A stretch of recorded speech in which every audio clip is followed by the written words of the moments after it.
Sobat BPJN, welcome to podcast BPJN DKI Jakarta Jawa Barat. Kali ini ada yang berbeda. Dan sekarang nih kita sedang ada di pembangunan underpass Bola Kapal Kota Bekasi. Kita cari tahu yuk ada apa sih di sini. Selamat sore Pak Wilan dan Pak Indra. Bertemu lagi akhirnya sama Ayah. Kalau sebelumnya Pak Indra sudah pernah bertemu di Patimban ya Pak ya. Ya, sekarang bertemu lagi. Nah, ngobrol-ngobrol tentang underpass Bola Kapal ini Pak. Ini kan dibuat untuk mengurangi kemacetan yang ada di Bekasi. Nah, seberapa urgentkah pembuatan bola kapal underpass ini, Pak?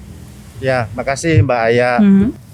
Jadi kalau menangani suatu persimpangan, biasanya kita melakukan analisis itu dilihat dari kinerjanya. Kinerja simpang itu ditandai dengan kalau kita lihat secara visual itu panjang antriannya sudah panjang, kemudian delay-nya sudah tinggi atau kelambatannya. Nah, tentunya itu harus diukur dengan parameter-parameter yang diukur dari ilmu lalu lintas itu ada yang namanya derajat kejenuhan. Jadi penanganan simpang itu mulanya bisa dengan lampu lalu lintas. Nah, kalau lampu lalu lintas sudah tidak memadai, maka memang suatu simpang itu perlu lakukan menjadi tidak sebidang. Nah, tidak sebidang ini bisa dilakukan dengan overpass atau flyover atau underpass. Nah, kalau kita lihat memang di simpang ini, Juanda Joya Martoun ini kemacetannya sudah cukup luar biasa, antriannya sudah panjang. Nah, kejenuhannya itu sudah di angka di atas 0,8. Jadi memang sudah urgent untuk ditangani dengan simpang tak sebidang. Nah, alhamdulillah ini kita pilih konstruksinya dengan underpass. Bahkan kalau studinya sebetulnya sudah dilakukan dari tahun 2012. Nah, hanya baru terlaksana mulai tahun kemarin karena memang butuh persiapan ya. Kalau membangun infrastruktur di perkotaan itu bukan hanya konstruksi, tapi kita butuh juga pembebasan lahan. Jadi alhamdulillah sekarang lahannya informasinya sudah siap semua. Insya Allah kita bisa selesai tepat waktu. Jadi kalau bicara urgensi, memang ini untuk mengurangi konflik di persimpangan, otomatis bisa mengurangi kemacetan. Nah Pak, kalau misalnya ini ada yang unik ya, karena kan di Bola Kapal ini dibuatnya underpass. Nah, apa sih alasannya kenapa dibuatnya underpass, kenapa tidak flyover gitu? Baik Mbak ya, jadi memang underpass atau flyover sebetulnya fungsinya sama, adalah menghilangkan konflik di suatu simpang. Nah, kenapa milih underpass atau overpass atau flyover? Itu tentu pertama yang dilihat adalah biaya, mana yang paling efisien. Kemudian topografi di simpang itu seperti apa. Karena kalau di cekungan, maka kalau dibuat underpass pasti lebih panjang. Maka lebih efisien dipakai flyover.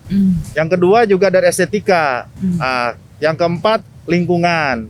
Yang kelima juga ada faktor lingkungan sekitarnya gitu ya. Nah, itu semua alternatif itu dikaji mana yang memberikan nilai, biasanya ada skornya paling tinggi. Jangan lupa kalau underpass ini kan di bawah. Kadang-kadang biayanya bisa lebih murah. Namun yang perlu diperhatikan karena underpass di bawah, kita ingat kalau air itu selalu cari posisi terendah. Jadi harus ada treatment khusus nih untuk drainasenya. Makanya di sini di flyover di underpass ini sistem drainasenya kita pakai pompa. Nah, jadi ada pemeliharaan untuk drainase. Kalau flyover kan karena di atas tentunya drainasenya mudah. Betul. Tapi kalau underpass sedikit lebih sulit. Nah, itu pilihan-pilihan itu.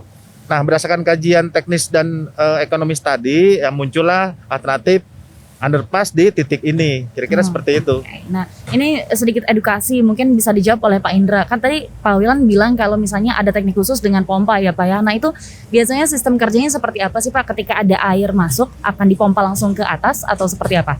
Ya, jadi kan kita ada sistem untuk penampungan air Pak, namanya sampit di situ. Di situ kita simpan beberapa pompa sesuai dengan perhitungan kita debitnya airnya yang akan ada di situ berapa. Dari situ nanti kita pompa, misalkan di situ sudah terisi air, nanti akan dipompakan ke atas ke salurannya ke samping kita.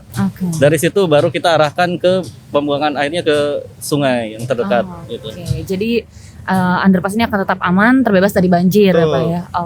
Terima kasih Pak. Kalau misalnya secara persentase ketika underpass bola kapal ini dibuat akan mengurangi berapa persen kemacetan yang memang terjadi di Bekasi, Pak? Jadi mungkin secara singkat bisa kami jelaskan bahwa sebelum dan sesudahnya itu untuk kecepatan existing misalkan sekarang hanya 30 atau 40 km, nanti akan setelah underpass ini jadi nanti akan meningkat sekitar 30% secara umum kecepatannya. Kecepatannya. Oke, berarti cukup tinggi ya Pak ya untuk mengurangi kemacetan yang ada di Bekasi. Nah, kalau misalnya pembangunan underpass bola kapal ini kan menghubungkan berbagai daerah nih Pak. Ada menghubungkan daerah mana ke mana, terus juga membantu masyarakat untuk perjalanan dari arah mana ke mana juga Pak? Kalau underpass ini sebetulnya lokasinya ini kebetulan kalau di Kacamata Nasional ini ada di Pantura Jawa, Pantura Jawa Barat ya. Jadi menghubungkan barat timur. Jadi emang kepentingannya untuk menghubungkan barat dan timur, masuk bagian dari jalur logistik kita. Jadi ini sifatnya nasional sebetulnya. Jadi menghubungkan barat dan timur.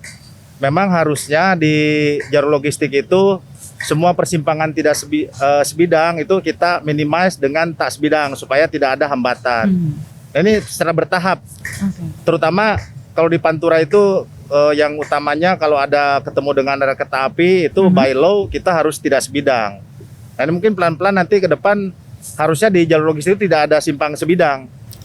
Kira-kira seperti itu. Baik. Nah, kalau untuk Pak Indra nih Pak, panjangnya proyek ini berapa dan juga hingga saat ini sudah berapa persen yang sudah selesai Pak untuk pembangunan underpass ini? Jadi underpass ini kan terbagi dua section ya. Yang pertama main roadnya itu ya underpassnya itu sepanjang 690 meter. Kemudian selain itu juga ada frontage di kiri kanannya. Nah itu sekitar 900-an meter. Gitu. Kalau secara persentase sudah berapa persen nih Pak? Sekarang kita udah lebih dari 80%. Sudah lebih dari 80%. Berarti ada perkiraankah selesai di tanggal berapa, bulan berapa? Ya memang secara kontraktual kan kita target selesainya di bulan Maret. Tapi dengan progres yang sekarang kita optimis bahwa nanti di akhir tahun gitu kita bisa selesaikan. Insya Allah di akhir tahun sudah bisa diselesaikan ya Pak ya. Nah, kalau untuk pembangunan underpass bola kapal ini berada di Kota Bekasi nih Pak. Ini kan pasti ada kerjasama secara teknis. Nah, ada juga teknis, ada non teknis dengan pemerintah Kota Bekasi. Nah itu bagaimana Pak? Apakah ada kesulitan yang terjadi atau mungkin progresnya seperti apa dari awal, boleh diceritakan Pak? Ya, makasih Mbak Aya. Alhamdulillah dukungan Pemkot Bekasi ini luar biasa karena ini seperti yang saya bilang ini kepentingan nasional, ini kan menghilangkan hambatan di jalan nasional. Namun Pemkot Bekasi berkontribusi juga untuk penyediaan lahannya ini. Jadi sangat kooperatif, sangat mendukung lah Pemkot Bekasi ini. Bahkan memang kami mendengar bahwa sambil berjalan ada 2 bidang tanah yang kemarin belum bebas ya. Alhamdulillah bulan Agustus ya kalau nggak salah sudah dibebaskan oleh Pemkot Bekasi. Jadi dukungannya luar biasa. Seperti itu sih ininya. Berarti kendala-kendala mengenai pembebasan lahan juga dibantu oleh pemerintah Kota Bekasi ya Pak ya? Betul. Oke, alhamdulillah. Nah, adakah kendala teknis selain pembebasan lahan, mungkin secara konstruksi jalanan atau mungkin secara pembuatan dengan alat-alatnya Pak? Mungkin ada kendala lain?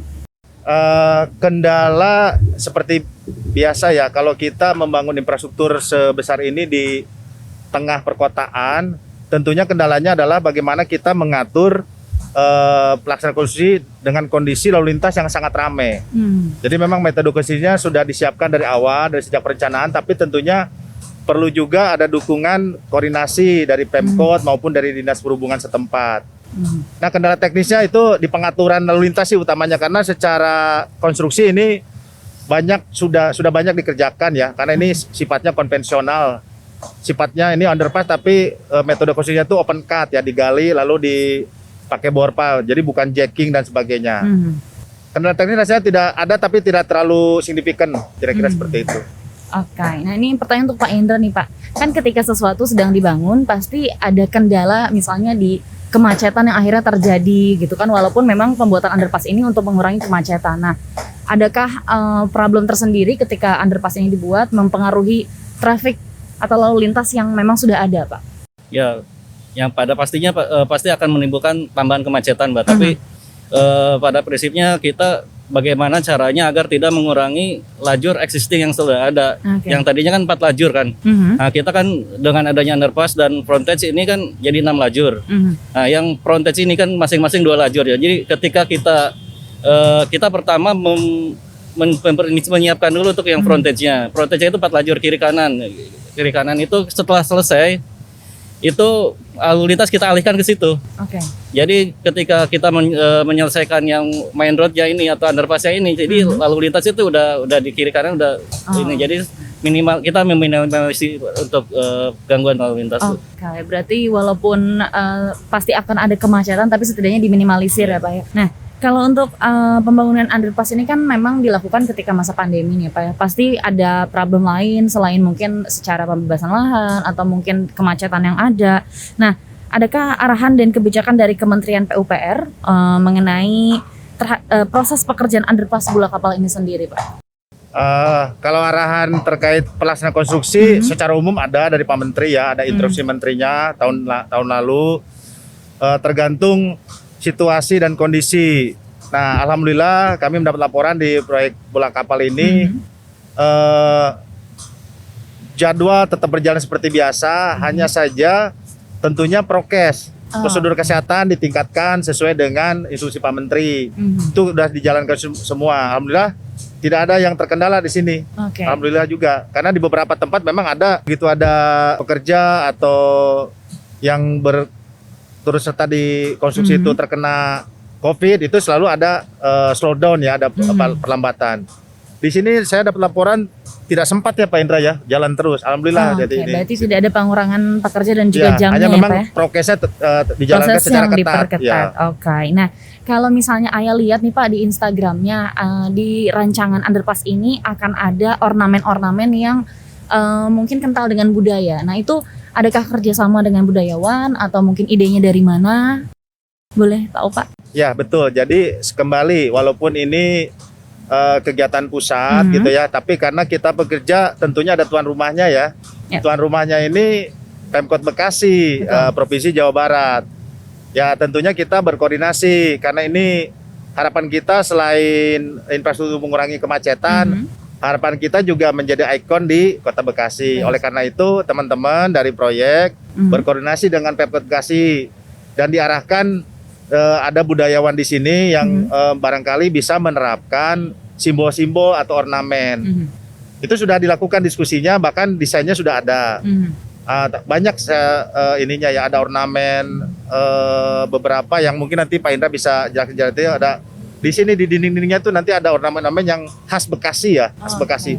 Ada beberapa yang sifatnya bambu runcing, ada yang tari-tarian. Ini ada beberapa nanti. Mungkin Pak Indra ya, karena prosesnya itu ada diskusi dengan budayawan di sini ya. Betul. Ya, berarti nanti ketika sudah selesai di samping kanan kiri ini akan ada ornamen-ornamen tertentu ya Pak, yang masih bisa menunjukkan Kota Bekasi itu sendiri. Betul. Ya, kita memang dari awal sebenarnya dari sini tuh memang polos, tidak ada ornamen apa-apa, tapi berdasarkan masukan-masukan ya kita juga pengen agar masyarakat Bekasi ini berasa memiliki lah. Betul. Jadi kami berkoordinasi dengan Dinas Bina Marga setempat, kemudian dengan Dewan Kesenian, dengan budayawan di situ. Jadi ya kami meminta ini Pak, kira-kira apa ornamen yang cocok untuk di sini yang mewakili warga Bekasi. Maka dipilihlah salah satunya ada ornamen gigi balang khas Bekasi, kemudian pucuk rebung. Selain itu ada sopi-sopi bambu runcing Kota Bekasi. Ya, itu 3 macam itu nanti yang akan ada di sepanjang ini. Berarti itu dari awal masuk underpass Bula Kapal sampai ke ujung lagi ya Pak ya? Iya, nanti itu akan lengkap ada di situ. Oke. Nah, ini pertanyaan terakhir untuk Bapak Wilan dan juga Bapak Indra nih. Harapannya ketika Bula Kapal underpass ini sudah selesai, adakah harapan tersendiri mengenai mungkin agar masyarakat bisa memaksimalkan penggunaan underpass ini atau mungkin juga menjaganya, yang pasti ada harapan tertentu Pak? Ya, harapannya tadi ya setelah selesai, tapi setelah selesai itu kami harapannya selesai proyek ini tuh tepat mutu, tepat kuantitas, dan tepat administrasi. Karena setelah proyek selesai biasanya kan kita diaudit. Nah, mudah-mudahan semua yang kita kerjakan sini sudah mengacu kepada aturan yang berlaku, sehingga setelah selesai juga dari sisi kami bisa memenuhi semua persyaratan. Nah, harapannya secara fungsi mudah-mudahan seperti tujuan awalnya flyover underpass ini bisa paling tidak mengurangi kemacetan atau titik antrian di simpang sini.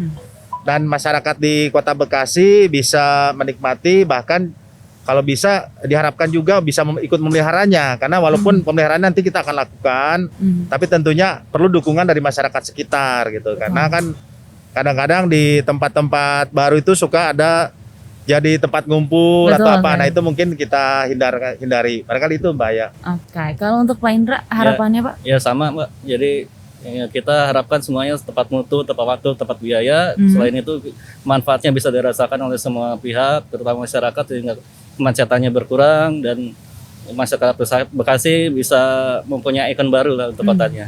Oke, jadi semoga nanti dengan adanya tambahan ornamen-ornamen juga bisa membuat masyarakat sayang ya Pak ya dengan aset ini gitu kan, apalagi sebagai warga Kota Bekasi. Nah, itu dia Sobat BPJN, seru banget ngobrol Ayah sama Pak Wilan dan juga Pak Indra mengenai underpass Bula Kapal Bekasi. Pastiin kamu selalu pantengin YouTube channelnya di Balai 6 DKI Jakarta Jawa Barat, karena setelah ini kita masih punya banyak lagi video yang pastinya akan mengedukasi kamu dan memberikan informasi. Sampai jumpa di episode selanjutnya. Bye!